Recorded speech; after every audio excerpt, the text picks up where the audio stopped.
e.l.f. Beauty, ticker symbol e.l.f. We're going to be going over some of their numbers, some of the recent news that they have around the stock because it's very volatile over the last week. And we're going to see where it's going to head in the next 3 to 5 years. But before we get started, if you enjoy what we do, please leave us a sub, leave us some comments, a like, let us know what we're doing good, bad. We want to hear your input. Uh, and we're going to continue to release a lot more content just like this. So shares of e.l.f. on February 9th, so Tuesday, we're trading 9.5% lower. We're a little bit late on this. So shares on Friday were actually trading up about 9.5%, which brings the stock back up to $80, $81. But why is e.l.f. doing this? What's wrong with them? Why is it so volatile right now? Well, let's take a look. So e.l.f. Beauty shares drop after New York Times ranks Super Bowl commercial one of the worst. Shares of e.l.f. Beauty are down 8.5% to $75 in the morning, trading after the New York Times ranked its Melissa commercial as one of the worst Super Bowl 2026 commercials. Now, I don't know if you guys were able to check it out or see it live while the Super Bowl was airing. But this was the commercial with Melissa McCarthy in the car. She gets in a crash, is in the hospital. It's a lot of Spanish. I honestly didn't think it was that bad of a commercial to dictate this far down of a poll. I think this is more external stock market stuff, not something to do with this commercial. Now, if we look at some of the numbers for e.l.f., they still have strong top line growth. Their net sales for Q3 surged 38% year over year, making it their 28th straight quarter of growth. Continuous beats for the company. Management framed this streak as evidence of a durable growth engine that is still taking share in mass beauty and adjacent categories. This shows that e.l.f. is still stealing market share in the cosmetic space. Another thing I wanted you guys to look at was they raised their full year guidance driven by Rhode. This was an acquisition that they picked up last year where they acquired Haley Bieber's company of Rhode, and they paid a decent amount for it, which is why they had a lot of debt over the last few quarters. But this is going to help drive their top line growth. The biggest upgrade centered on Rhode, whose outperformance led e.l.f. to boost its financial 2026 net sales growth outlook to about 22 to 23%. This is from their original 18 to 20% guidance. Rhode is now expected to deliver $260 to $265 million of net sales, well above prior expectations and implying roughly 70% annualized growth. This is huge for the company. This acquisition is going to be a key factor over the next few years in expanding their top line growth. So this is very good for the company, and we just haven't seen the numbers reflect it yet because this is such a new acquisition. You're going to see a little bit of debt, but that's going to be nothing compared to what Rhode can truly bring in for the company. Now, I want you to look at this as well. A central element of this approach is e.l.f. Beauty's portfolio-wide $1 price increase implemented on August 1st, 2025. So before I continue reading this, one of the huge factors as well for e.l.f. is their price control. They're a very cheap company.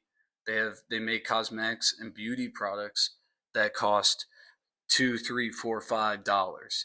So when many people are freaking out about the tariff situation, you do got to keep in mind that they have such low pricing that they can afford to raise it by $1 or $2, and people will still need to go out and buy it. It only raises it a couple of dollars, and people are not going to stop buying beauty products just because it went up $1 or $2.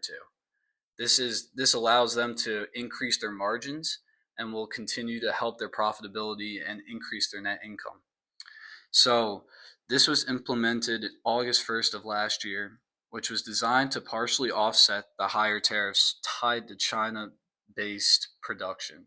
Even after the increase, approximately 75% of the portfolio remains priced at $10 or below. That is hugely inexpensive for this type of space. You just look at Estee Lauder, look at their products, look at Ulta, look at all of those type of products, and they are significantly more expensive. e.l.f. is on the opposite spectrum. They're so much cheaper. So with that being said, e.l.f. is positioned very well in case tariffs continue to affect them. They have price controls and the ability to adjust their pricing to increase their margins. And this is a very good strategy that e.l.f. will implement so that they will not be hurt in the future. So let's look at the company's numbers a little bit for this quarter that they just reported. They reported the 4th of February, so about 10 days ago. The company had $196 million in cash and cash equivalents and $816 million in long term debt. That's from the road acquisition, which I believe is about $1 billion. And the $200 million in cash and cash equivalents, that is very good for the company. That means that they're increasing their cash and continuing to form a healthy balance sheet. But one thing I did want to touch up on here was the adjustments that they had to their 2026 outlook because of this acquisition. So their previous 2026 outlook was 1.5 to 1.57 billion million in net sales. They're adjusting that to 1.6 to 1.612. Also for adjusted EBITDA, they're increasing that about 20 million. Their net income is increasing by about $20 million.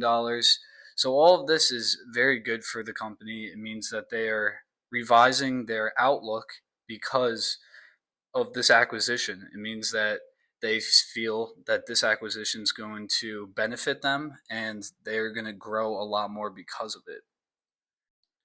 So now let's take a look at their income statement and look at the net sales, the income, the EPS. So they came in this latest quarter at about $489 million. That's compared to 355 this quarter last year. Cost of sales rose about $40 million.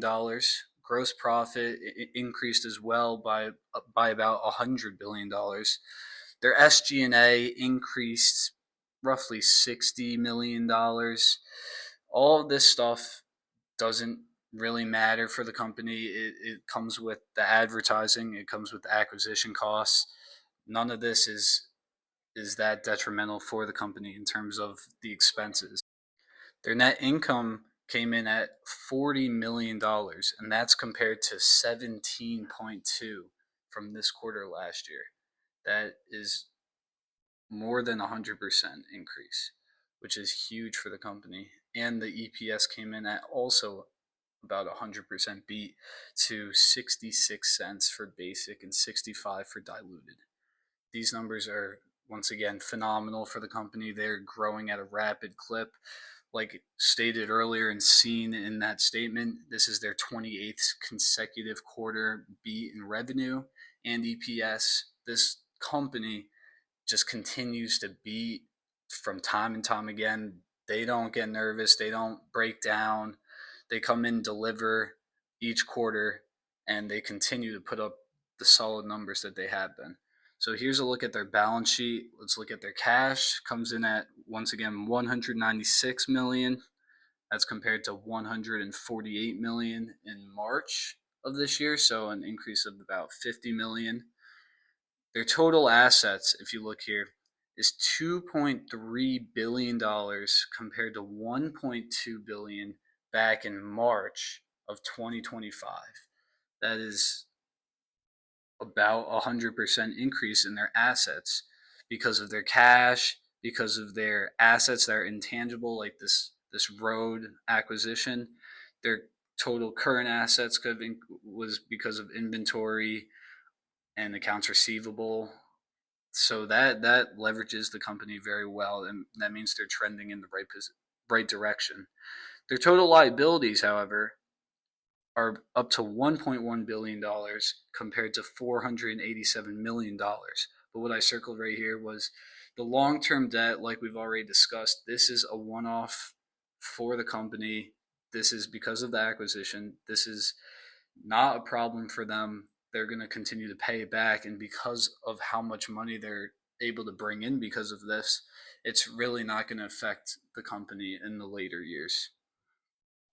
So, with all that being said, with everything that we've talked about with the commercial driving the price down, in the short term, which we don't focus on, and the tariff adjustments that they can make, as well as the new partnership they have, as well as their latest numbers, I didn't have time to put in the projections that we made, but our price target for e.l.f. over the next 2-3 years is about $150 a share. And we think that in 3 years, potentially nearing 29, the company could reach $210. And you guys got to remember, e.l.f. was just $220 a year and a half ago. Back in 24 and 25, the start of it, e.l.f. was up $200 a share. That's crazy for the company to fall all the way down to 76 because of tariff fears and not understanding the market growth that they're stealing from this market. e.l.f. is going to position themselves to be a top 5 beauty company long term, and this is completely feasible with the numbers they're putting up, the marketing they're doing, the advertising, this new acquisition. They're playing it very aggressive because they want to reach this in the end. So with the 210 price, that implies roughly 200% over the next 3-4 years. That's about a CAGR of 40% a year, you could say, maybe 50. That's very attractive. I would like to put my money into this stock, and I do have a several amount of shares in this company. So in the future, we're going to be using our own software we have in the works to show you guys how we value companies, how we walk through the balance sheet, the net income. We listen to conference calls. We do all our homework ahead of time, see what the P is trading at, see if it's a fair valuation or if it's overvalued. We go through all that, and we're going to put that out for you guys in the future. So that concludes e.l.f.'s video today. Let us know if you liked it. Let us know if you guys would like to buy it. If you have any concerns about the company, if you think, well, I think it's not going to grow like that. I think it's going this direction. Feel free to share that. We would like to hear that. And yeah, hope you guys have a great rest of your day.